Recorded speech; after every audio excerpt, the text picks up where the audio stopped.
ദൈവനാമത്തിന് മഹത്വം ഉണ്ടാവട്ടെ. ലൂക്കോസിന്റെ സുവിശേഷം 5-ാം അധ്യായം 27 മുതൽ 39 വരെയുള്ള വാക്യങ്ങൾ നമുക്ക് വീണ്ടും വായിക്കാം. ലൂക്കോസിന്റെ സുവിശേഷം 5-ാം അധ്യായം 27 മുതൽ 39 വരെയുള്ള വാക്യങ്ങൾ. അതിനുശേഷം അവൻ പുറപ്പെട്ടു. ലേവി എന്നു പേരുള്ള ഒരു ചുങ്കക്കാരൻ ചുങ്കസ്ഥലത്ത് ഇരിക്കുന്നത് കണ്ടു. എന്നെ അനുഗമിക്കുക എന്നവനോട് പറഞ്ഞു. അവൻ സകലവും വിട്ട് എഴുന്നേറ്റ് അവനെ അനുഗമിച്ചു. ലേവി തന്റെ വീട്ടിൽ അവനൊരു വലിയ വിരുന്ന് ഒരുക്കി. ചുങ്കക്കാരും മറ്റും വലിയൊരു പുരുഷാരം അവരോടുകൂടെ പന്തിയിൽ ഇരുന്നു. പരീശന്മാരും അവരുടെ ശാസ്ത്രിമാരും അവന്റെ ശിഷ്യന്മാരോട്, നിങ്ങൾ ചുങ്കക്കാരോടും പാപികളോടും കൂടെ തിന്നുകുടിക്കുന്നത് എന്ത് എന്ന് പറഞ്ഞ് പിറുപിറുത്തു. യേശു അവരോട്, ദീനക്കാർക്കല്ലാതെ സൗഖ്യമുള്ളവർക്ക് വൈദ്യനെ കൊണ്ട് ആവശ്യമില്ല. ഞാൻ നീതിമാന്മാരെ അല്ല പാപികളെ അത്ര മാനസാന്തരത്തിന് വിളിപ്പാൻ വന്നിരിക്കുന്നത് എന്നുത്തരം പറഞ്ഞു. അവർ അവനോട്, യോഹന്നാന്റെ ശിഷ്യന്മാർ കൂടെ കൂടെ ഉപവസിച്ചു പ്രാർത്ഥന കഴിച്ചു വരുന്നു. പരീശന്മാരുടെ ശിഷ്യന്മാരും അങ്ങനെ തന്നെ ചെയ്യുന്നു. നിന്റെ ശിഷ്യന്മാരോ തിന്നുകയും കുടിക്കുകയും ചെയ്യുന്നു എന്ന് പറഞ്ഞു. യേശു അവരോട്, മണവാളൻ തോഴ്മക്കാരോട് കൂടെ ഉള്ളപ്പോൾ അവരെ ഉപവാസം ചെയ്യിപ്പാൻ കഴിയുമോ? മണവാളൻ അവരെ വിട്ടു പിരിയേണ്ടുന്ന കാലം വരും, അന്ന് ആ കാലത്ത് അവർ ഉപവസിക്കും എന്ന് പറഞ്ഞു. ഒരു ഉപമയും അവരോട് പറഞ്ഞു. ആരും കോടിത്തുണിക്കണ്ടം കീറിയെടുത്ത് പഴയ വസ്ത്രത്തോട് ചേർത്ത് തുന്നുമാറില്ല. തുന്നിയാലോ പുതിയത് കീറുകയും പുതിയ കണ്ടം പഴയതിനോട് ചേരാതിരിക്കുകയും ചെയ്യും. ആരും പുതുവീഞ്ഞ് പഴയ തുരുത്തിയിൽ പകരുമാറില്ല. പകർന്നാൽ പുതുവീഞ്ഞ് തുരുത്തിയെ പൊളിച്ച് ഒഴുകിപ്പോകും, തുരുത്തിയും നശിച്ചു പോകും. പുതുവീഞ്ഞ് പുതിയ തുരുത്തിയിൽ അത്രേ പകർന്നു വെക്കേണ്ടത്. പിന്നെ പഴയത് കുടിച്ചിട്ട് ആരും പുതിയത് ഉടനെ ആഗ്രഹിക്കുന്നില്ല. പഴയത് ഏറെ നല്ലത് എന്ന് പറയും. ഈ ഉപമ കഴിഞ്ഞ പല ആഴ്ചകളായിട്ട് നമ്മൾ പരിശോധിച്ചു. 3 പ്രധാനപ്പെട്ട കാര്യങ്ങളാണ് ഈ ഉപമയിൽ നമ്മൾ കണ്ടത്. 2 ഉദാഹരണങ്ങളും ഒരു ഉപമയും. 3 ഉപമ എന്ന് വേണമെങ്കിൽ പറയാം.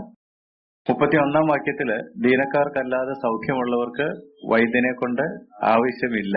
ഞാൻ നീതിമാന്മാരെ അല്ല പാപികളെ അത്ര മാനസാന്തരത്തിന് വിളിപ്പാൻ വന്നിരിക്കുന്നു എന്ന് യേശു പറഞ്ഞു. 34-ാം വാക്യത്തിൽ, മണവാളൻ തോഴ്മക്കാരോട് കൂടെ ഉള്ളപ്പോൾ അവരെ ഉപവാസം ചെയ്യിപ്പാൻ കഴിയുമോ? മണവാളൻ അവരെ വിട്ടു പിരിയേണ്ടുന്ന കാലം വരും, അന്ന് ആ കാലത്ത് അവർ ഉപവസിക്കും എന്ന് പറഞ്ഞു. പിന്നെ 36 മുതൽ 39 വരെയുള്ള വാക്യങ്ങളിലാണ് കോടി തുണിക്കണ്ടം പഴയ വസ്ത്രത്തോട് ചേർത്ത് തുന്നാറില്ല, ആരും പുതുവീഞ്ഞ് പഴയ തുരുത്തിയിൽ പകരാറുമില്ല എന്ന് പറഞ്ഞത്. അപ്പൊ 3 ഏതൊക്കെയാണെന്ന് ചോദിച്ചാൽ, സൗഖ്യമാക്കുന്ന വൈദ്യൻ, സന്തോഷം കൊണ്ടുവരുന്ന മണവാളൻ, രൂപാന്തരപ്പെടുത്തുന്ന കർത്താവ്. ഈ 3 കാര്യങ്ങളാണ് യേശു പറഞ്ഞത്. അത് 3 അല്പം വിശദമായിട്ട് തന്നെ നമ്മൾ കഴിഞ്ഞ ക്ലാസ്സുകളിൽ പരിശോധിച്ചിട്ടുണ്ട്. ഈ ക്ലാസ്സിൽ അതിന്റെ ഒരു ഉപസംഹാരം എന്നുള്ള നിലയ്ക്ക് 3 ഒരു പ്രാവശ്യം കൂടെ പരിശോധിച്ചിട്ട് പ്രധാനപ്പെട്ട ചില കാര്യങ്ങൾ മാത്രം നമുക്ക് ചിന്തിക്കാം. ഒന്നാമത്, വൈദ്യന്റെ ഉദാഹരണം നോക്കുക. ഞാൻ ദീനക്കാരെ സൗഖ്യമാക്കുന്നതിനായിട്ട് വന്ന ഒരു വൈദ്യൻ, ഒരു ഫിസിഷ്യൻ ആണ് എന്ന് യേശു പറഞ്ഞു. ഒരു വൈദ്യൻ എങ്ങനെയാണ് മനുഷ്യ ശരീരത്തെ സൗഖ്യമാക്കുന്നത് എന്ന് നാം നോക്കിയാൽ, വാസ്തവത്തിൽ സൗഖ്യമാക്കുകയല്ല, സൗഖ്യമാകുവാൻ സഹായിക്കുകയാണ്. ശരീരം തന്നെയാണ് സൗഖ്യം കൊണ്ടുവരുന്നത്.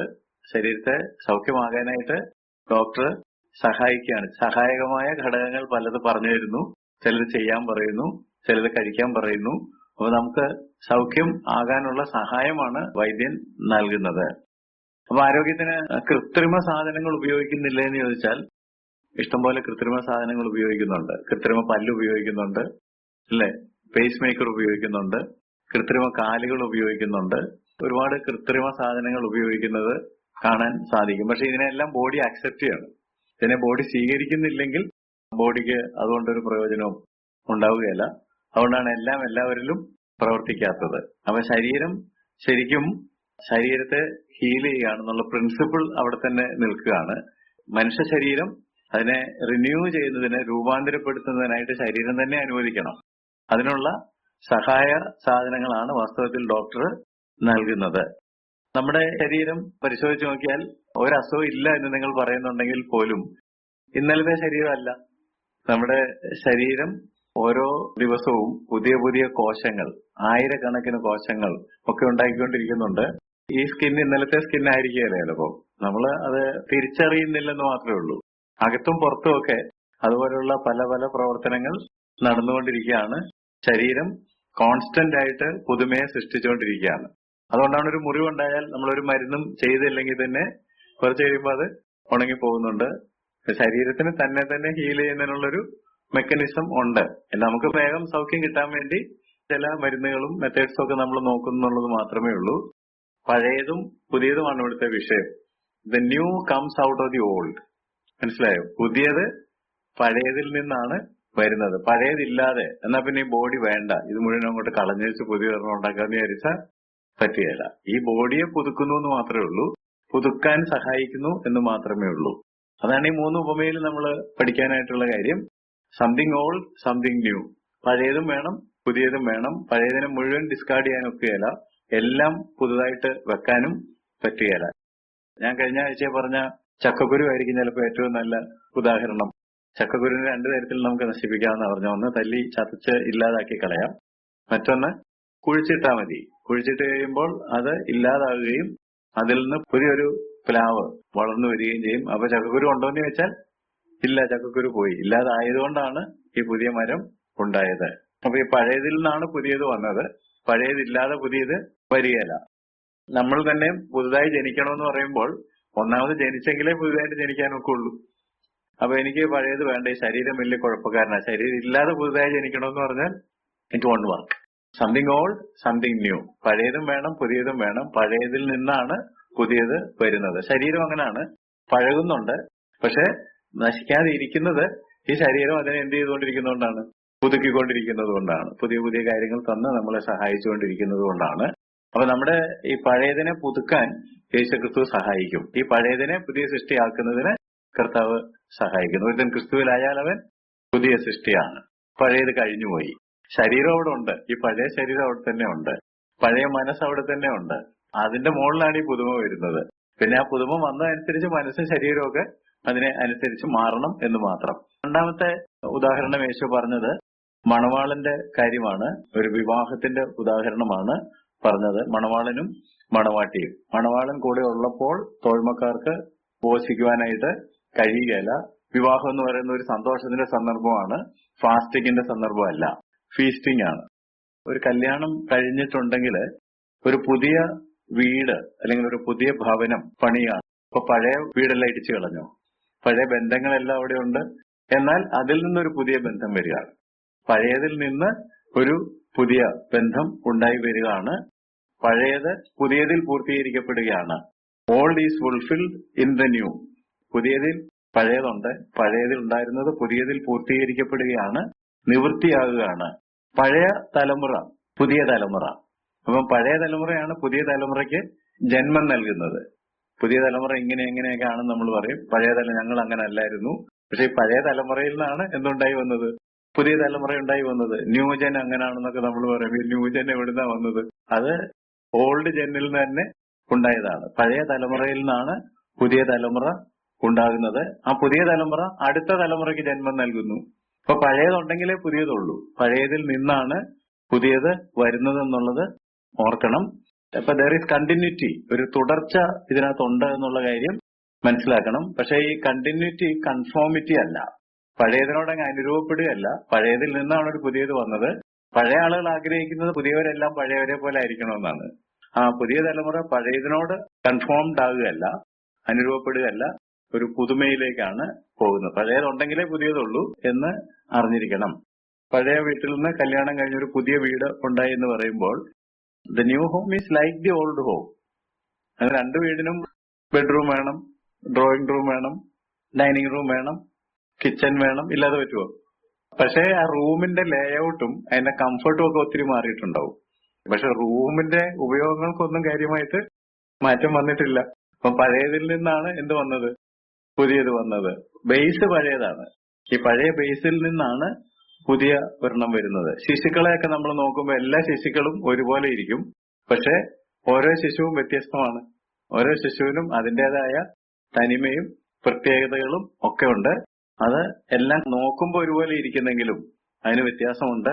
അത് പുതുമയിലേക്കാണ് പൊക്കോട്ടിരിക്കുന്നത് എന്നുള്ള കാര്യം അറിയണം. അപ്പൊ ഇതാണ് വിവാഹത്തോടുള്ള ബന്ധത്തിൽ നമ്മൾ മനസ്സിലാക്കേണ്ടത്. അതാണ് രണ്ടാമത് നമ്മൾ പഠിച്ച കാര്യം.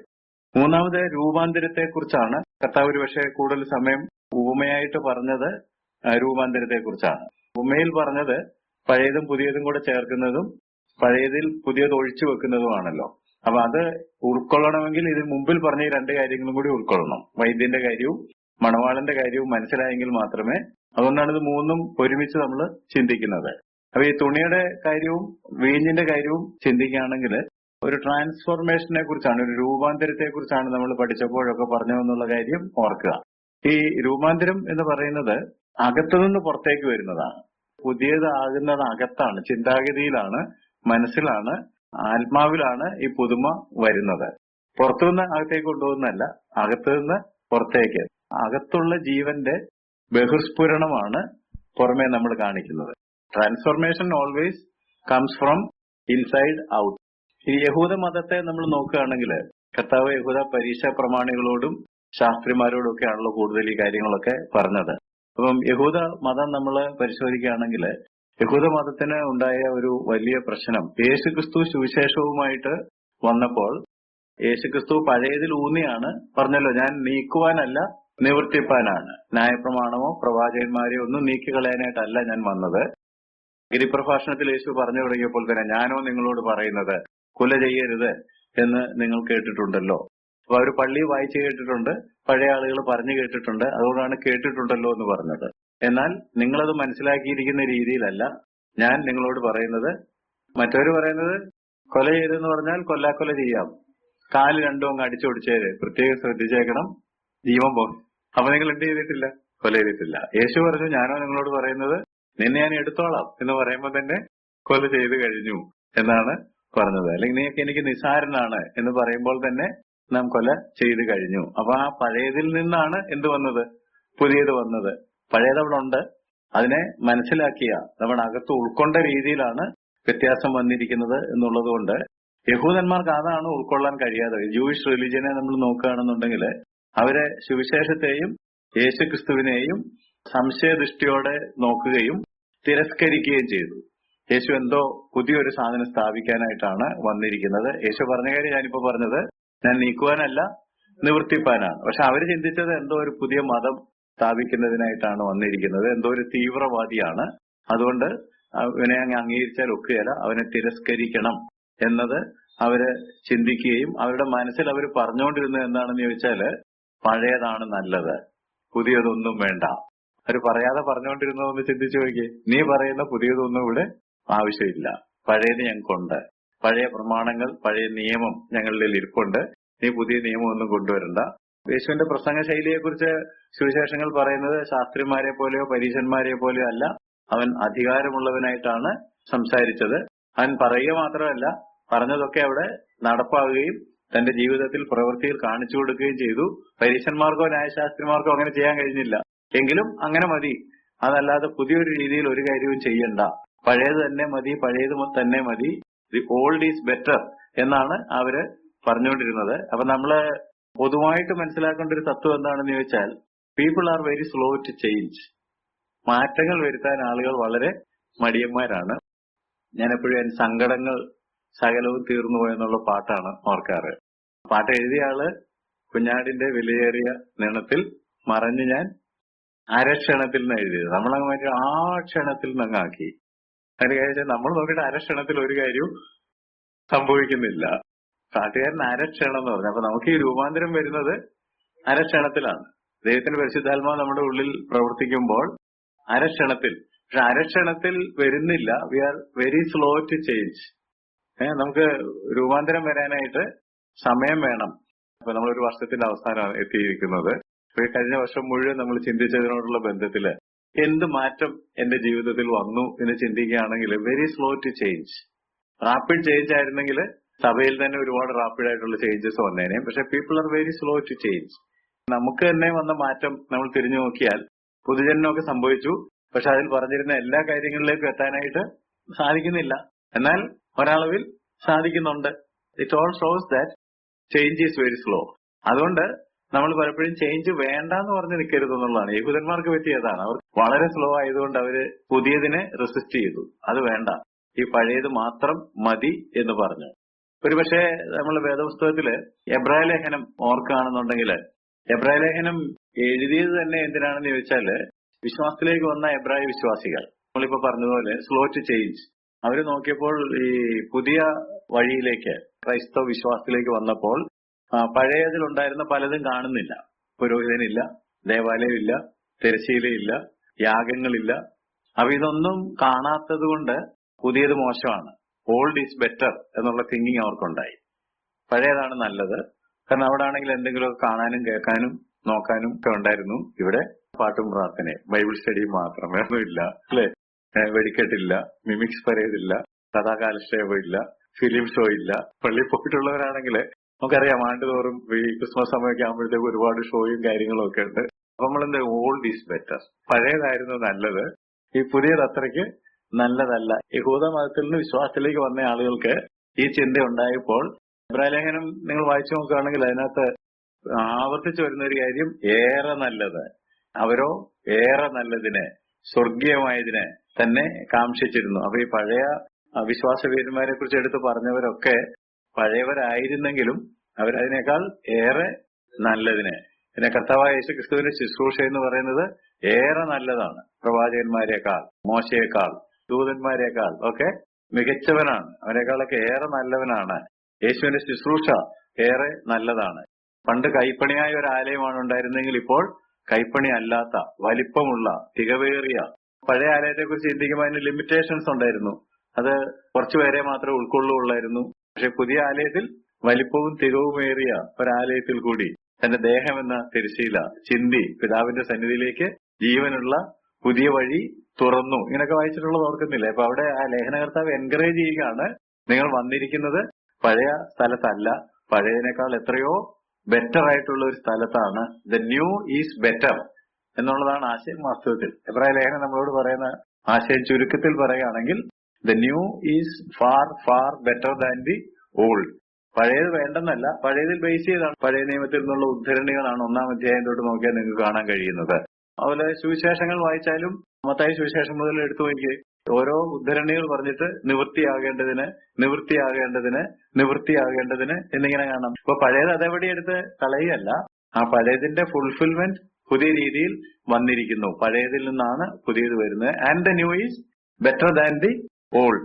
പഴയത് വേണം, പക്ഷെ പഴയതിനേക്കാൾ ബെറ്റർ ആയിട്ടുള്ളൊരു സാധനമാണ് ഇപ്പോൾ വന്നിരിക്കുന്നത്. ഈ ആശയമാണ് എബ്രായ ലേഖനത്തിലും കാണുന്നതെന്നുള്ള കാര്യം മറന്നുപോകരുത്. അതുകൊണ്ട് പുതിയത് പഴയതിൽ നിന്നാണ് വളരുന്നത് എന്ന ആശയമാണ് കർത്താവ് ഇവിടെ ഏറ്റവും പ്രധാനമായിട്ട് പഠിപ്പിക്കുന്നത്.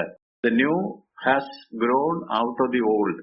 അപ്പൊ നാം കർത്താവായ യേശുക്രിസ്തുവിൽ വിശ്വാസം അർപ്പിക്കുമ്പോൾ നമുക്ക് എന്താണ് സംഭവിക്കുന്നത് എന്ന് ചോദിച്ചാൽ, നാം ഒരു പുതിയ കണ്ടം കൊണ്ടുവന്നിട്ട്, ഒരു പുതിയ കഷ്ണം കൊണ്ടുവന്നിട്ട് പഴയ തുണി കീറിയെടുത്ത് തയ്ച്ചു വെക്കുകയല്ല.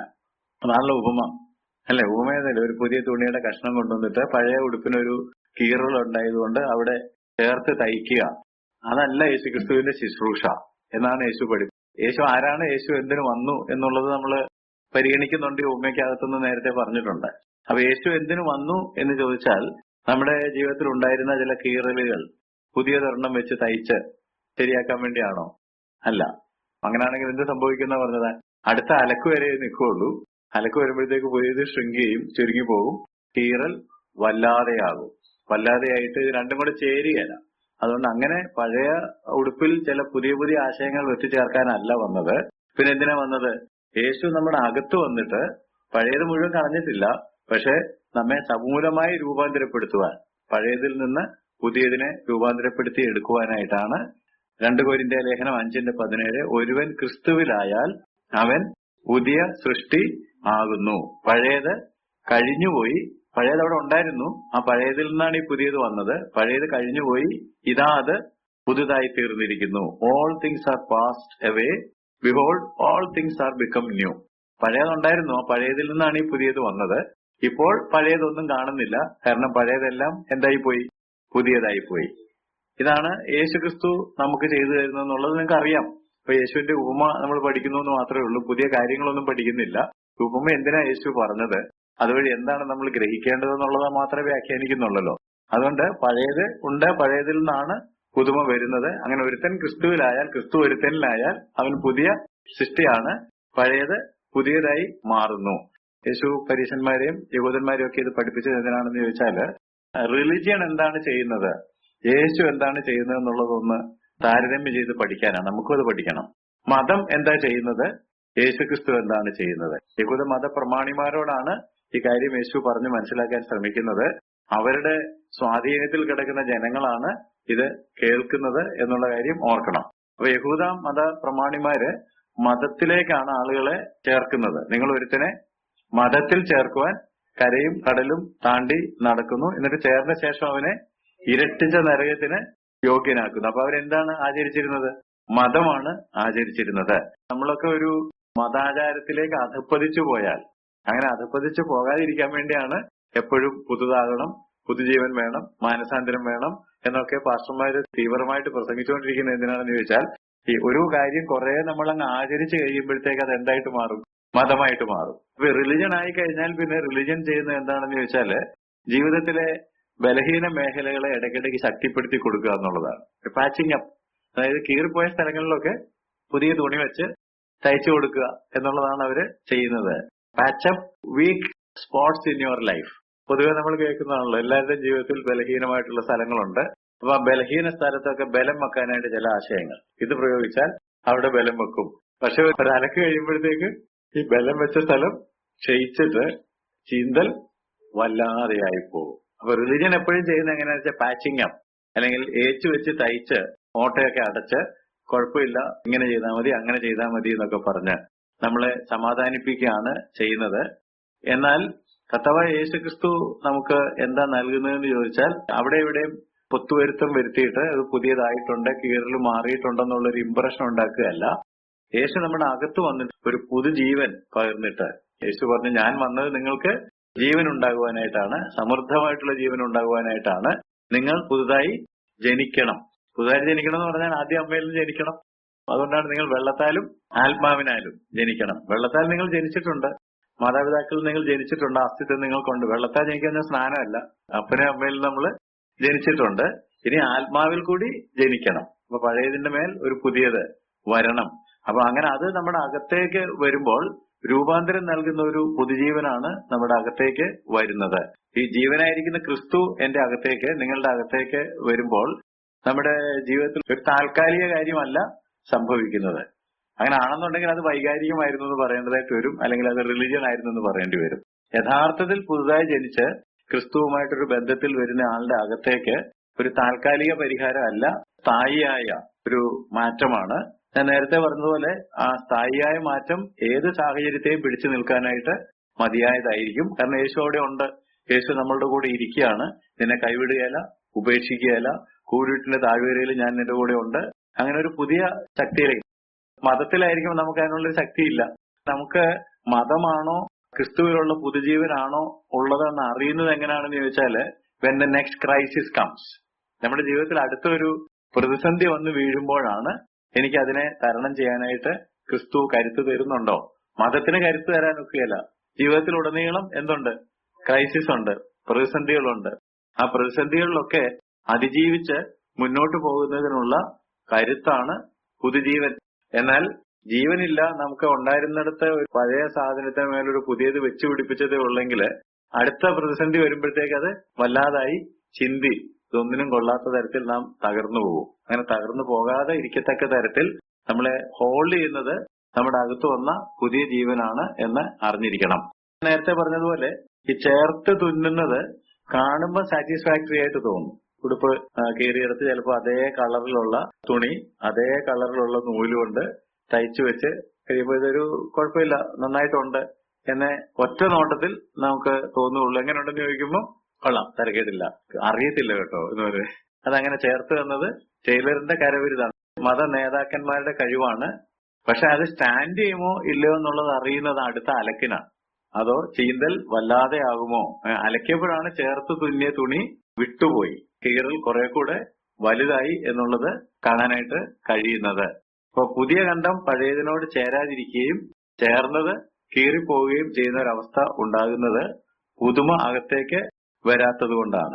5-ാം അധ്യായത്തിന്റെ 36-ാമത്തെ വാക്യം, ഒരു ഉപമയും അവരോട് പറഞ്ഞു, ആരും ഓടി തുണിക്കണ്ടം കീറിയെടുത്ത് പഴയ വസ്ത്രത്തോട് ചേർത്ത് തുന്നുമാറില്ല. തുന്നിയാലോ പുതിയത് കീറുകയും പുതിയ കണ്ടം പഴയതിനോട് ചേരാതിരിക്കുകയും ചെയ്യും.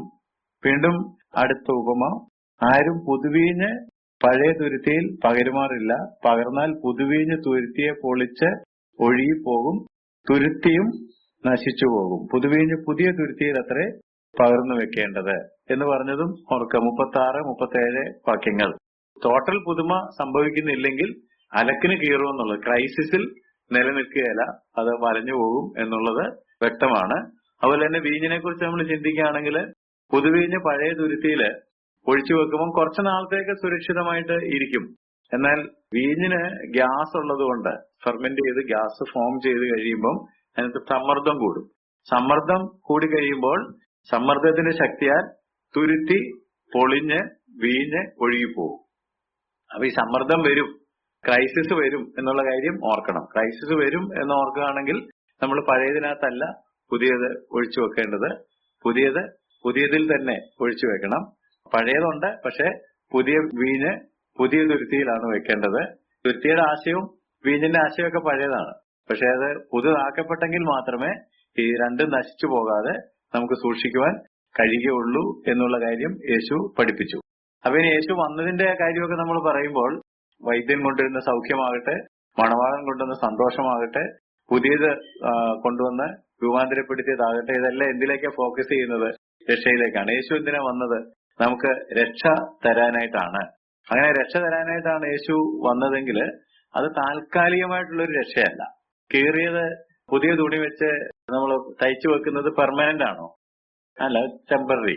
പുതിയ വീഞ്ഞ് കൊണ്ടൊന്ന് പഴയതിനകത്ത് ഒഴിച്ചു വെക്കുന്നത് ഒരു താൽക്കാലിക അറേഞ്ച്മെന്റ് ആണ്. കാരണം നമുക്ക് തൽക്കാലം പുതിയത് മേടിക്കാനായിട്ട്, തുരുത്തി ഉണ്ടാക്കാനായിട്ട് സാമ്പത്തിക ബുദ്ധിമുട്ടോ മറ്റെന്തെങ്കിലും പ്രയാസങ്ങളോ കാണും.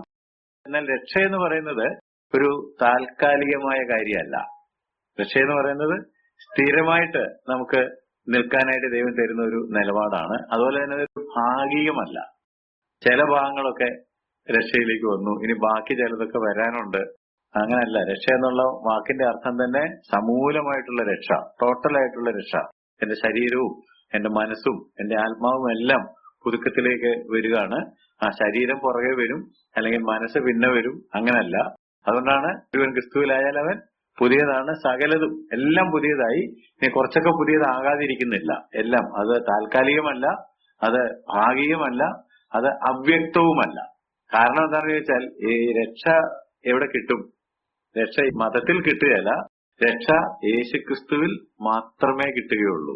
അപ്പൊ ഇവിടെ നമ്മൾ പഠിച്ചു വന്ന സ്ഥലത്ത് സംശയങ്ങൾ ചോദിച്ചവരെയും സാഹചര്യത്തെയൊക്കെ നമ്മൾ ഇവാലുവേറ്റ് ചെയ്യുകയാണെങ്കിൽ ന്യായപ്രമാണം ഉണ്ടായിരുന്നു, യോഹന്നാൻ സ്നാപകൻ ഉണ്ടായിരുന്നു, യേശുക്രിസ്തു ഉണ്ടായിരുന്നു.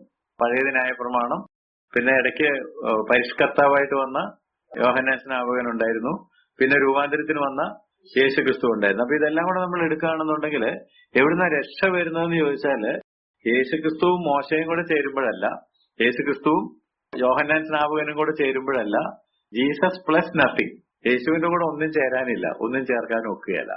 യേശുവിന്റെ കൂടെ മോശയും കൂടെ ചേരുമ്പോഴല്ല, യേശുവും മോശയും കൂടെ വേണം. 1-ാം നൂറ്റാണ്ടില് കൃപയാൽ ആളുകൾ രക്ഷ പ്രാപിച്ചു. പക്ഷെ ഒരു വിഭാഗം ആളുകൾ എന്ത് ചിന്തിച്ചു? ആ രക്ഷ പൂർത്തിയായില്ല, മോശയുടെ ന്യായപ്രമാണവും കൂടി ആചരിച്ചെങ്കിലേ ഒക്കുള്ളൂ, കുറഞ്ഞ വർഷം പരിച്ഛേദനയെങ്കിലും വേണം. പരിച്ഛേദനവാദികൾ അവരുണ്ടാക്കിയിട്ടുള്ള പ്രശ്നങ്ങൾ ഒരുപാടാണ്. അതുകൊണ്ടാണ് പല ലേഖനങ്ങളും തന്നെ പൗലോസിന് എഴുതേണ്ടതായിട്ട് വന്നത്. കൃപയാൽ വിശ്വാസം മൂലം മാത്രമാണ് രക്ഷ. അതിന്റെ കൂടെ പരിച്ഛേദന വേണ്ട, പ്രവൃത്തി വേണ്ട, ന്യായപ്രമാണം വേണ്ട, ഒന്നും ചേർക്കേണ്ടതായിട്ടില്ല. ന്യായപ്രമാണത്തെ പൂർത്തീകരിക്കുന്നതിനായിട്ടാണ് യേശു വന്നത്. ഇനി ന്യായപ്രമാണത്തിലേക്ക് മടങ്ങി പോകേണ്ടതില്ല. പഴയതിൽ നിന്ന് പുതിയത് വന്നു കഴിഞ്ഞു, അതുകൊണ്ട് ഇനി പഴയതിലേക്ക് തിരികെ പോകേണ്ടതില്ല. സോ ജീസസ് പ്ലസ് മോസസ് എന്നൊരു കാര്യമില്ല. ന്യായപ്രമാണം മോശ മുഖാന്തരം വന്നു, കൃപയും സത്യവും യേശു മുഖാന്തരം വന്നു. അങ്ങനെയാണെങ്കിൽ നമുക്കിനി കൃപയുടെ കാലമാണ്, ന്യായപ്രമാണം കൂടെ ചേർത്തല്ല. ന്യായപ്രമാണത്തിൽ നിന്ന് പുതിയത് വന്നു കഴിഞ്ഞു. അതുപോലെ തന്നെ Jesus plus John the Baptist അല്ല. ജോൺ ദ ബാപ്റ്റിസ്റ്റ് വഴി ഒരുക്കാൻ വേണ്ടി മാത്രം വന്ന ഒരു പരിഷ്കർത്താവായിരുന്നു. അദ്ദേഹം പരിഷ്കരണമൊക്കെ നടത്തിയിട്ട് എന്റെ പിന്നാലെ ഒരുത്തൻ വരുന്നുണ്ടെന്നാ പറഞ്ഞത്. പിന്നാലെ ഉള്ളവൻ വന്നു കഴിഞ്ഞപ്പോൾ യോഹന്നാൻ ഇങ്ങനെയാണല്ലോ പഠിപ്പിച്ചത്, അങ്ങനെ പറഞ്ഞല്ലോ. യോഹന്നാന്റെ ശിഷ്യന്മാർ ഇങ്ങനെയാണ് പഠിപ്പിച്ചത്, നിന്റെ ശിഷ്യന്മാർ എന്നപ്പം ഞങ്ങള് ന്യായപ്രമാണമാണോ അനുസരിക്കേണ്ടത്? ഞങ്ങൾ യോഹന്നാൻ സ്നാപകൻ പഠിപ്പിച്ചതാണോ അനുസരിക്കേണ്ടത്? നീ പറഞ്ഞതാണോ അനുസരിക്കേണ്ടത്? That is the question. അപ്പൊ അങ്ങനെയാണെങ്കിൽ നമുക്കും ഒരു ക്ലാരിറ്റി വേണം. ജീസസ് പ്ലസ് ലോ ഇല്ല, Jesus plus John the Baptist ഇല്ല, ജീസസ് പ്ലസ് ഒന്നുമില്ല. യേശുവിന്റെ കൂടെ നമുക്കൊന്നും ചേർക്കാനായിട്ട് ഒക്കുകയില്ല. അത് വളരെ വ്യക്തമാക്കിക്കൊണ്ടാണ് 1-ാം നൂറ്റാണ്ടിൽ സുവിശേഷം പ്രസംഗിച്ചപ്പോൾ അപ്പോസ്തല പ്രവൃത്തി 4:12 പറഞ്ഞത്, മറ്റൊരുത്തനിലും രക്ഷയില്ല. Very very clear. മറ്റൊരുത്തനിലും രക്ഷയില്ല. അപ്പൊ മറ്റേതൊക്കെ ദൈവം തന്നത് പുതിയതുണ്ടാകാൻ വേണ്ടി തന്നത് മാത്രമാണ്. മറ്റൊരുത്തനിലും രക്ഷയില്ല. നാം രക്ഷിക്കപ്പെടുവാൻ ആകാശത്തിന്റെ കീഴിൽ മനുഷ്യരുടെ ഇടയിൽ നൽകപ്പെട്ട വേറെ ഒരു നാമവും ഇല്ല. മോശയുടെ നാമവും ഇല്ല, യോഹന്നാൻ സ്നാപകന്റെ നാമവും ഇല്ല, വേറെ യാതൊരു നാമവും ഇല്ല. അപ്പൊ പരീശന്മാർ ആഗ്രഹിച്ചത് എന്താണെന്ന് ചോദിച്ചാല്, പരീശന്മാരോടാണ് യേശു ഇത് വ്യക്തമാക്കുന്നത്. പരീശന്മാർ ആഗ്രഹിച്ചത് എന്താണെന്ന് ചോദിച്ചാൽ, യേശു അവരുമായിട്ടൊരു സഖ്യതയിൽ പ്രവേശിക്കണം. അല്ലെങ്കിൽ മോശയും വേണം, യോഹന്നാൻ സ്നാപകനും വേണം, യേശുവും കൂടി ഇരുന്നോട്ടെ എന്ന്. നമ്മളോട് പറയുന്ന പോലെ നിങ്ങൾ എന്തിനാ യേശു മാത്രം മതി, മറ്റൊരുത്തനിലും രക്ഷയില്ല എന്ന് പറയുമ്പോഴാണ് പ്രശ്നം. മറ്റെല്ലാവരിലും ഉള്ളതുപോലെ യേശുവിലും ഉണ്ടെന്ന് പറഞ്ഞാൽ ഒരു പ്രശ്നവുമില്ല. ബൈബിൾ യേശു അസന്നിഗ്ധമായിട്ട് വ്യക്തമാക്കിയ ഒരു കാര്യം, മറ്റൊരുത്തനിലും രക്ഷയില്ല. കാരണം ഈ രക്ഷയുടെ ദൂതവും കൊണ്ട് രക്ഷ നമുക്ക് നൽകുന്നതിനായിട്ട് സ്വർഗത്തിൽ നിന്ന് ഇറങ്ങി വന്ന മറ്റൊരുത്തൻ ഇല്ല എന്നുള്ളത്. മറ്റേ നമ്മുടെ ഇടയിൽ നിന്ന് വന്ന മതം, അഭിപ്രായം. യേശു നമുക്ക് കാണിച്ചത് ഒരു മതമല്ല, ഒരു വഴിയാണ്. പിതാവിന്റെ അടുക്കിലേക്ക് പോകാനുള്ള ഒരു വഴി, ഇതൊരു മാർഗമാണ്. അതുകൊണ്ടാണല്ലോ പൗലോസ് പറഞ്ഞാൽ ഇവർ മതം എന്ന് പറയുന്ന മാർഗപ്രകാരം. അതുകൊണ്ടല്ലേ നമ്മളെ കൊണ്ട് മാർഗം കൂടിയവർ എന്ന് വിളിച്ചിരുന്നത്. നമ്മളൊരു വഴിയെ സഞ്ചരിക്കുന്നവരാണ്. ഇപ്പൊ മതമായിട്ട് അധപ്പതിച്ചിരിക്കുന്നു എന്നുള്ളതാണ് പ്രശ്നം. അതുകൊണ്ട് യേശു യഹൂദ മതത്തിൽ ചേർന്ന് മതത്തിന്റെ ഒരു കണ്ണി ആകണം എന്നാണ് യഹൂദന്മാര്, പരീശന്മാര്, ശാസ്ത്രിമാരൊക്കെ പ്രതീക്ഷിച്ചത്. എന്നാൽ അവരുമായിട്ടൊരു സഖ്യതയിൽ, ഒരു കോംപ്രമൈസിൽ പ്രവേശിക്കുവാനായിട്ട് യേശുവിന് യാതൊരു താല്പര്യവും ഉണ്ടായിരുന്നില്ല. യേശു അതിന് വിധേയപ്പെട്ടില്ല. അതിന് വിധേയപ്പെടാതിരുന്നത് കൊണ്ടാണ് അവനെ പിടിച്ച് അവർ ക്രൂശിച്ച് കളഞ്ഞത്. വിധേയപ്പെട്ടിരുന്നെങ്കിലോ അവർ പറഞ്ഞതൊക്കെ അനുസരിച്ച് കുഴപ്പമില്ല, അവരുടെ പള്ളിയിൽ അവർ പറയുന്ന പോലെയൊക്കെ ഇടയ്ക്കൊരു പ്രസംഗം, അങ്ങനെ ആയിരുന്നെങ്കിൽ യാതൊരു കുഴപ്പമില്ല, അവർ യേശുവിനെ ക്രൂശിക്കുകയില്ലായിരുന്നു, യാതൊരു പ്രശ്നങ്ങളും ഉണ്ടാക്കുകയില്ലായിരുന്നു. അങ്ങനെ അവരോട് ചേർന്ന് നിൽക്കാൻ അതിനല്ല യേശു വന്നത്. ആരാധനയ്ക്ക് തന്നെ ചോദിച്ചല്ലോ, 18 കൊല്ലം ആരാധിച്ചിട്ട് കൂനിയായിരുന്ന സ്ത്രീ അഴിച്ചുവിടാൻ നിങ്ങൾക്ക് കഴിഞ്ഞില്ലയോ? അവൻ കുനിയോട് നൂർന്നു നിൽക്കുക എന്ന് പറഞ്ഞു. വരണ്ട കൈയുള്ള ഒരു മനുഷ്യനുണ്ടായിരുന്നു, നിന്റെ കൈ നീട്ടുക എന്നവനോട് പറഞ്ഞു. അങ്ങനെ ഇതുവരെ അവരാചരിച്ചിട്ടും ആഘോഷിച്ചിട്ടും അവർക്ക് ചെയ്യാൻ കഴിയാതിരുന്ന കാര്യമാണ്. എന്റെ ദൗത്യം എന്താണെന്നുള്ളത് ലൂക്കോസ് 4-ാം അധ്യായത്തിൽ പറഞ്ഞല്ലോ. ദരിദ്രന്മാരുടെ സുവിശേഷം അറിയിപ്പാൻ അവൻ എന്നെ അഭിഷേകം ചെയ്തിരിക്കാൻ അവന്റെ ആത്മാവ് എന്റെ മേലുണ്ട്. ബദ്ധന്മാർക്ക് വിടുതൽ, കുരുടന്മാർക്ക് കാഴ്ച. അപ്പൊ ഇതൊക്കെ കൊടുക്കാനായിട്ടാണ് ഞാൻ വന്നത്. മതം ആചരിച്ചുകൊണ്ടിരിക്കാനായിട്ടല്ല വന്നത്. New life. കുരുടന് പുതിയ കാഴ്ച, മുടന്തന് നടക്കാനുള്ള ശേഷി, പാപത്തിൽ ഇരിക്കുന്നവന് പരിശുദ്ധനാകാനുള്ള, ഇതാണ് പുതുമയെന്ന്. പഴയത് ഉണ്ട്, പക്ഷെ അതിനെ പുതുതാക്കുന്ന ഒരു പുതിയ രൂപാന്തരത്തിന്റെ സന്ദേശവുമായിട്ടാണ് യേശു വന്നത്. നമ്മളും അത് അറിഞ്ഞിരിക്കണം. കാരണം നമ്മൾ സുവിശേഷമൊക്കെ പറയുമ്പോൾ ഞങ്ങളും അത് തന്നെയാണെന്ന് ഈ പറയുന്നത്. അഡ്ജസ്റ്റ്മെന്റ് ഉണ്ടോ? അഡ്ജസ്റ്റ്മെന്റ് പറ്റിയല്ല. പ്ലസ് നത്തിങ് ഒന്നുമില്ല. യേശുവിന്റെ കൂടെ നമുക്ക് ഒരു മതമോ ഒരു ആചാരമോ ഒന്നും ചേർക്കാനായിട്ട് പറ്റുകയില്ല. അതുകൊണ്ട് യേശു ഏറ്റവും കൂടുതലായിട്ട് നിശ്ചിതമായിട്ട് വിമർശിച്ച ഒരു കാര്യം, മനുഷ്യ നിർമ്മിതമായ സമ്പ്രദായങ്ങൾ. നിങ്ങൾ സമ്പ്രദായം കൊണ്ട് ദൈവകൽപ്പന തള്ളിക്കളയുന്നത്, പ്രമാണിക്കാത്തത് എന്ത് എന്ന് പല സന്ദർഭങ്ങളിൽ ചോദിച്ചിട്ടുണ്ട്. കൈ കഴുകാതെ ഭക്ഷണം കഴിച്ചപ്പോൾ മാത്രമല്ല, മറ്റു പല സന്ദർഭങ്ങളിൽ എന്താ നീ ഞങ്ങളുടെ സമ്പ്രദായങ്ങൾ ആചരിക്കാത്തതെന്ന് ചോദിച്ചപ്പോഴൊക്കെ കർത്താവ് പറഞ്ഞു, ഇല്ല, നിങ്ങളുടെ സമ്പ്രദായങ്ങൾ കൊണ്ട് നിങ്ങൾ ദൈവകൽപ്പന ലംഘിക്കുന്നു. ദൈവം എന്താണ് നിങ്ങളോട് കമ്മ്യൂണിക്കേറ്റ് ചെയ്യാൻ പോകുന്നതെന്ന് നിങ്ങൾ മനസ്സിലാക്കുന്നില്ല എന്ന് യേശു ആവർത്തിച്ച് പറഞ്ഞ കാര്യം ഓർക്കുക. അപ്പം മാൻമെയ്ഡ് ട്രഡീഷൻസ്, അതാണ് റിലിജനായിട്ട് മാറുന്നത്. മനുഷ്യനിർമ്മിതമായ സമ്പ്രദായങ്ങളുടെ ഒരു സമാഹാരമാണ് ഈ മതം എന്ന് പറയുന്നത്. അപ്പൊ നമ്മളും അങ്ങനെ തന്നെയാണ്. ക്രൈസ്തവ സഭാവിഭാഗങ്ങൾ ഒന്നും ശരിയല്ല എന്ന് പറഞ്ഞാൽ നമ്മൾ പുതിയ ഒരെണ്ണം കൂടിയിരിക്കുകയാണ്. കുറെ കഴിയുമ്പോൾ നമ്മളും എന്തായിട്ട് മാറും? മതമായിട്ട് മാറാം. ഒരു ഭയം അതിനകത്ത് വേണം. മതമായിട്ട് മാറാം. 1-2 തലമുറയൊക്കെ ആകുമ്പോഴത്തേക്ക് നമ്മളൊരു മതമായിട്ട് മാറാം. കോംപ്രമൈസ് ഇല്ലാതെ യേശു നിന്നതുപോലെയുള്ള ഒരു നിലപാടിൽ. അതിനാണ് ഞങ്ങളൊക്കെ ഈ ബലം പിടിക്കുന്നത്. ഇങ്ങനെ വേണം, ഇതാണ് വഴി എന്ന് പറഞ്ഞ് ബലം പിടിക്കുന്നത്. അപ്പം കൃത്യമായിട്ട് കാര്യങ്ങൾ മനസ്സിലാകാതെ പോകുമ്പോൾ കോംപ്രമൈസ് ചെയ്തിട്ട് നമ്മൾ പെട്ടെന്ന് മതമായി പോകും. അങ്ങനെ പെട്ടെന്ന് മതമായി പോകാൻ ഞങ്ങളും ആഗ്രഹിക്കുന്നില്ല. കാരണം കർത്താവും ഒരു മതം സ്ഥാപിക്കാനായിട്ടല്ല വന്നത്, ഒരു വഴി കാണിക്കാനായിട്ടാണ് വന്നത്. അതുകൊണ്ട് മതത്തോട് ചേർന്ന് ഉടമ്പടി ചെയ്യുന്നതിനായിട്ട് യേശു സന്നദ്ധനായില്ല. യേശു എന്താ ചെയ്തതെന്ന് ചോദിച്ചാല്, he restored the living word of God. ജീവനുള്ള ദൈവത്തിന്റെ വചനം ആളുകളുടെ ഹൃദയത്തിൽ സ്ഥാപിച്ചിട്ട് അതവരെ രൂപാന്തരപ്പെടുത്താനായിട്ട്. എങ്ങനെ ഒരാൾക്ക് പുതുജീവൻ വരുന്നത്? When you hear the word of God and when the holy spirit works on that. ജീവനും ചൈതന്യവുമുള്ള ദൈവത്തിന്റെ വചനം നാം കേൾക്കുമ്പോൾ അതിന്റെ മേൽ ദൈവത്തിന്റെ പരിശുദ്ധാത്മാവ്, ഈ വചനം പുതിയതായിട്ട് വന്നതല്ല, അത് പണ്ട് തന്നെ ദൈവം തന്ന് വെളിപ്പെടുത്തിയിട്ടുള്ളതാണ്. അതിന്റെ മേൽ ദൈവത്തിന്റെ പരിശുദ്ധാത്മാവ് വ്യാപരിക്കുമ്പോഴാണ് ഒരു പുതുജനനം, ഒരു രൂപാന്തരം നമുക്കുണ്ടാകുന്നത്. അതല്ലാതെ അതിൽ പറഞ്ഞിരിക്കുന്ന കാര്യങ്ങൾ നമ്മുടെ താല്പര്യപ്രകാരം നമ്മളൊരു ആചരണമാക്കി മാറ്റുമ്പോഴല്ല. കൈ കഴുകാൻ പറഞ്ഞതൊക്കെ തന്നെ വെള്ളം കൊണ്ട് കൈ കഴുകാൻ മാത്രമല്ലെന്നല്ലേ യേശു പഠിപ്പിച്ചത്. യേശു പറഞ്ഞല്ലോ, അത് അകത്തേക്ക് പോയ മറപ്പരേ പൊക്കോളും, എന്നാൽ നിന്റെ അകത്തുനിന്ന് വരുന്നതാണ്. നിനക്കൊരു വാഷിംഗ് വേണം, നിനക്ക് ഇടയ്ക്കിടയ്ക്ക് ഒരു കഴുകൽ വേണം. പക്ഷെ ഇത് ഒരു വെറും ചടങ്ങായിട്ട് അതപ്പതിച്ചു, എല്ലാ ദിവസവും കൈ കഴുകി കാല് കഴുകി, അതുകൊണ്ട് നമ്മളെല്ലാം രൂപാന്തരപ്പെട്ടവരാകുമോ? ഇല്ല. നമ്മൾ കൈയും കാലും എല്ലാം കുളി വരെ നടത്തുന്നുണ്ടല്ലോ, എന്നിട്ട് പോലും അകത്തൊരു രൂപാന്തരം വരുന്നില്ല. ഇങ്ങനെയുള്ള ആചാരങ്ങളുമായിട്ട് യാതൊരു കോംപ്രമൈസും അല്ല. ദൈവത്തിന്റെ ജീവനുള്ള വചനം നമ്മുടെ അകത്തേക്ക് വന്നിട്ട് അത് പൂർത്തീകരിക്കപ്പെടും. ഞാൻ ആ വാക്യം ഒരു പ്രാവശ്യം കൂടെ നിങ്ങളുടെ ശ്രദ്ധയിൽ കൊണ്ടുവരട്ടെ. മത്തായി 5:17.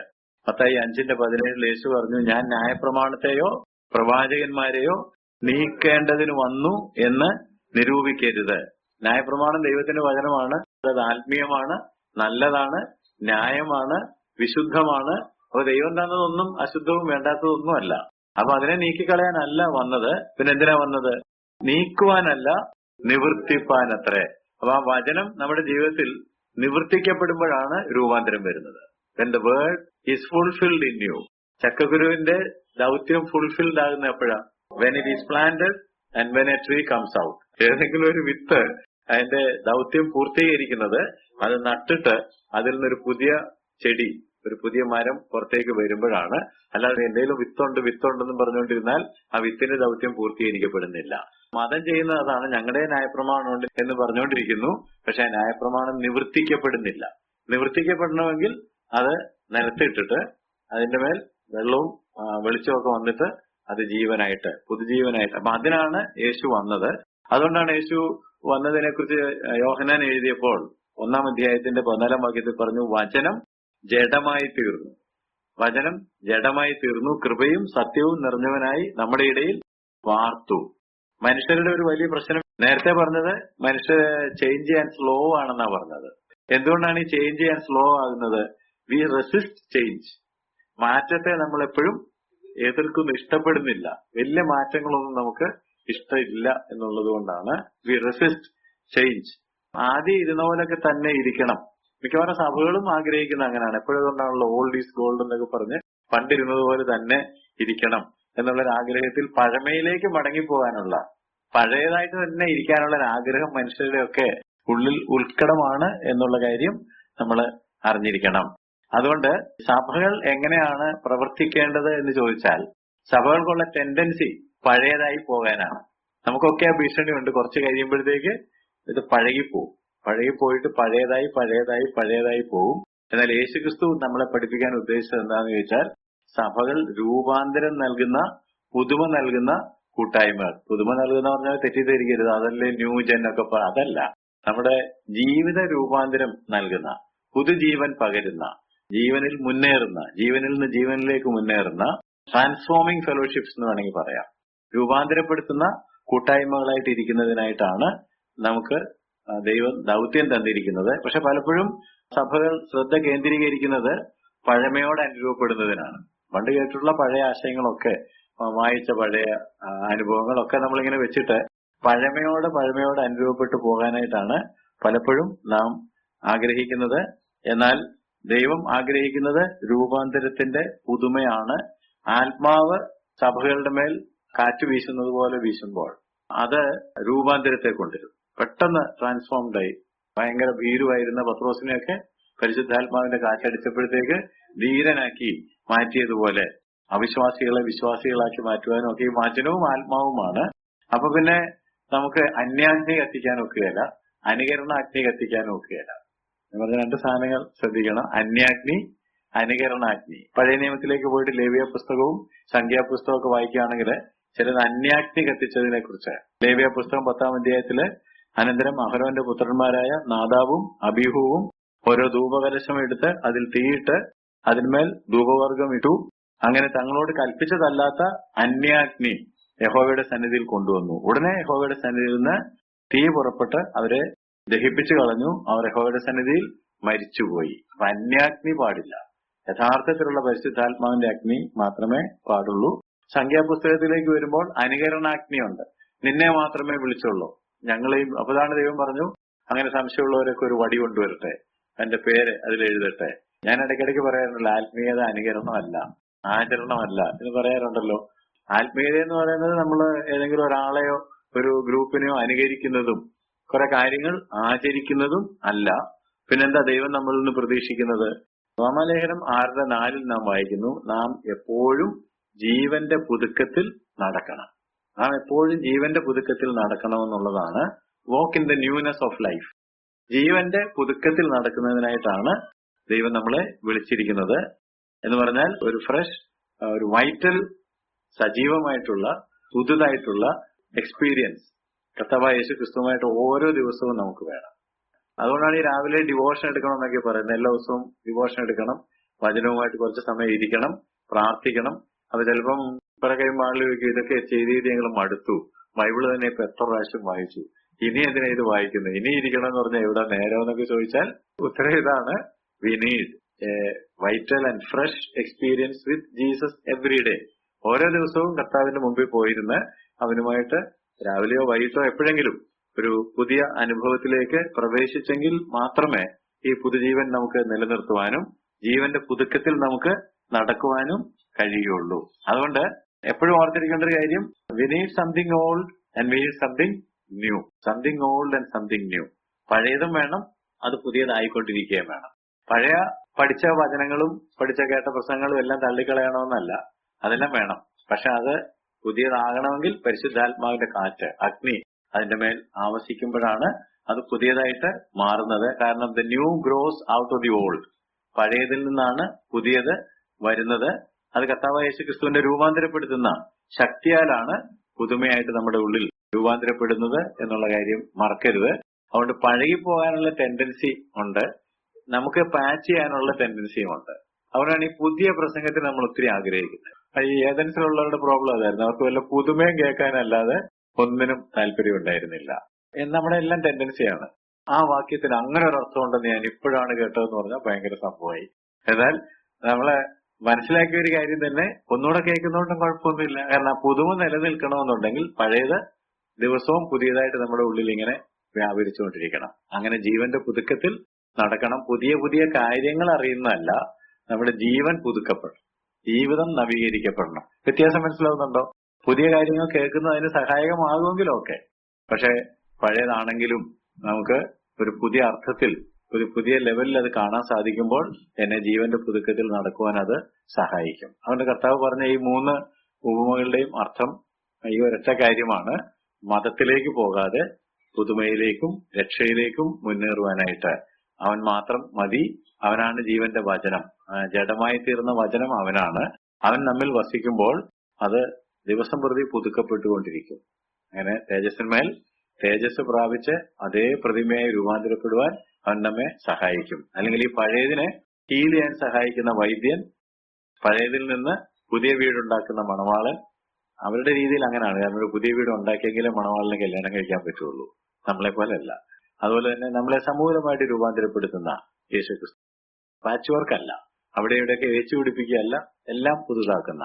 കണ്ടാലും ഞാൻ സകലവും പുതുതാക്കും, ഭൂമിയുടെ മുഖത്തെ പുതുക്കുന്നു, പുതിയ ആകാശവും പുതിയ ഭൂമിയും ഉണ്ടാക്കുന്നു, സകലത്തെയും പുതുക്കുന്ന കർത്താവ്. ആ കർത്താവിന്റെ കരങ്ങളിൽ നമ്മളെ ഏൽപ്പിക്കുകയും പുതുതായി തന്നെ ഇരിക്കുവാൻ, ജീവന്റെ പുതുക്കത്തിൽ നടക്കുവാൻ കർത്താവ് നമ്മളെ സഹായിക്കുവാൻ, ആ വചനത്തിന് മേൽ ആത്മാവിന്റെ കാറ്റ്, അഗ്നി എപ്പോഴും ആവസിക്കുവാനായിട്ട് നമുക്ക് നമ്മളെ സമർപ്പിക്കുകയും ചെയ്യാം. കർത്താവേ, സ്വർഗ്ഗസ്ഥപിതാവേ, തിരുവചനത്തിനായിട്ട് നന്ദിയോടെ സ്തോത്രം ചെയ്യുന്നു. തന്ന കൂട്ടായ്മയ്ക്കായിട്ട് ഞങ്ങൾ നിനക്ക് നന്ദി പറയുന്നു. കർത്താവെ, പഴയതൊക്കെ ഉണ്ട്, എന്നാൽ അതിനെ അനുദിനം പുതുക്കുന്ന കർത്താവിനായിട്ട് നന്ദിയോടെ സ്തോത്രം ചെയ്യുന്നു. ഇനി ഞങ്ങൾ പുതിയത് ചെയ്യുന്ന കർത്താവായതുകൊണ്ട് കർത്താവ്, ഒരുത്തൻ ക്രിസ്തുവിലായാൽ അവൻ പുതിയ സൃഷ്ടിയാകുന്നു, പഴയതെല്ലാം കഴിഞ്ഞുപോയി ഞങ്ങൾ വായിച്ചതുപോലെ കർത്താവെ, മതമായിട്ട് അധപ്പതിക്കുന്നതിനല്ല, ജീവന്റെ പുതുക്കത്തിൽ നടക്കുവാൻ തക്കവണ്ണം ഞങ്ങൾ നിന്റെ കരങ്ങളിൽ സമർപ്പിക്കുന്നു. നിന്റെ വചനം കർത്താവ് ദിവസം പ്രതി വായിക്കുവാനും പരിശുദ്ധാത്മാവിന്റെ അഗ്നി കർത്താവ് കാറ്റ് അതിന്മേൽ ആവസിച്ചിട്ട് ഞങ്ങൾക്കത് പുതുജീവനായിട്ട് രൂപാന്തരപ്പെടുവാനും തക്കവണ്ണം കൃപ ചെയ്യണം. ദിവസം പ്രതി കർത്താവിന്റെ സന്നിധിയിൽ ഇരുന്ന് ആ പുതിയ ജീവൻ പ്രാപിക്കുവാൻ ഞങ്ങൾ ഓരോരുത്തരെയും അവിടുന്ന് ബലപ്പെടുത്തണമെന്ന് പ്രാർത്ഥിക്കുന്നു. യേശുക്രിസ്തുവിന്റെ നാമത്തിൽ ഞങ്ങളുടെ പ്രാർത്ഥന കേൾക്കണമേ. ആമേൻ.